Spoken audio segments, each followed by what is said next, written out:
سلام شطوراتي الحلوين.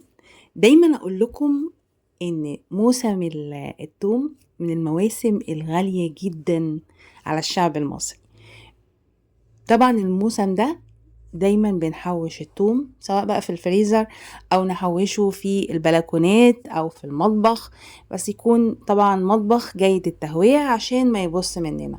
النهاردة هقول لكم ازاي نخزن الثوم في الفريزر، والتكة اللي تخليه يفضل لونه زي ما هو من الموسم للموسم.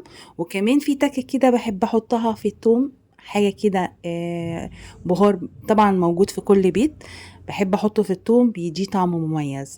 طبعا هنا انا بوريكم ازاي تقشروه عشان احطه في الكبة ونفرمه. التوم وهو طازة بيبقى طري مفهوش قشر كتير، القشر بتاعه مش بيكون ناشف، فمن السهل جدا ان احنا نفرمه في الكبة. طبعا ممكن ناخد السيقان بتاعته الخضراء لو هي طرية نفرمها كمان لوحدها. انا قبل كده عملت لكم فيديو ان انا باخد السيقان والقشر بنشفه بنعمله بنطحنه وبنعمله توم باودر. عايزه اوريكم انتوا بتقشريه في عود كده في النص بيبقى جامد، لازم يتشال ويترمى لان ده لما بتحطيه في الكبه ما بيطحنش مع الثوم، فكده بتكون الراس زي ما انتوا شايفين كده اخر تمام. هي بس القشر اللي موجود حوالين راس الثوم وكمان الساق اللي موجود في النص ده تشيليه لانه بيبقى ناشف ما ينفعش يتحط في الكبة. قشريه كله زي ما انتوا شايفين كده، وبعد كده بقى نحطه في الكبة. عايزه اقول لكم كمان ان انا عملته لكم بكذا طريقه، حتى ضفيره الثوم عملتها وازاي تعمليها وتخزنيه في البلكونه.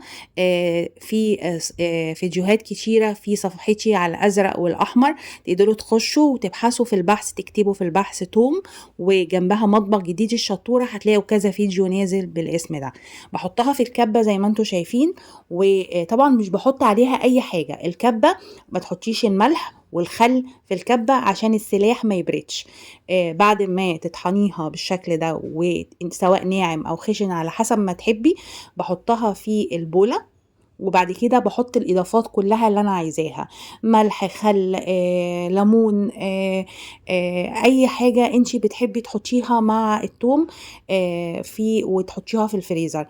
بحطها في البولة كلها بالشكل ده. وطبعا ده الطحنة اللي انا بحبها، ساعات في ناس بتحبها ناعمة ممكن تنعميها.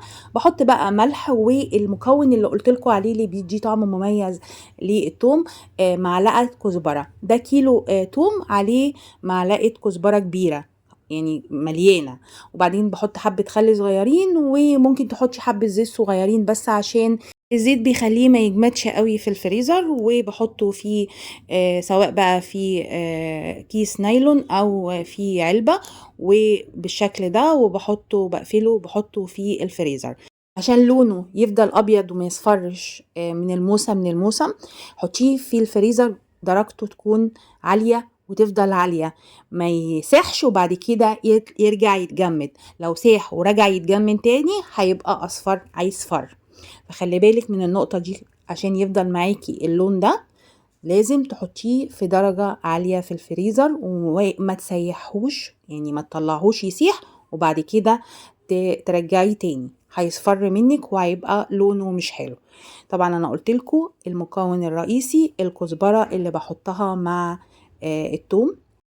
يا ريت بقى تبدأوا التفريز من الأيام دي عشان بعد شم النسيم الثوم هيغلى، ففرزوا جيبوا وخزنوا فرزوا. يا ريت بقى تقولوا لي رأيكم في التعليقات، وكمان بتفرزوا الثوم ازاي. ويا ريت بقى لايك ومشاركة مع أصحابكم عشان يستفيدوا. كانت معاكم مها القناوي، مع السلامة.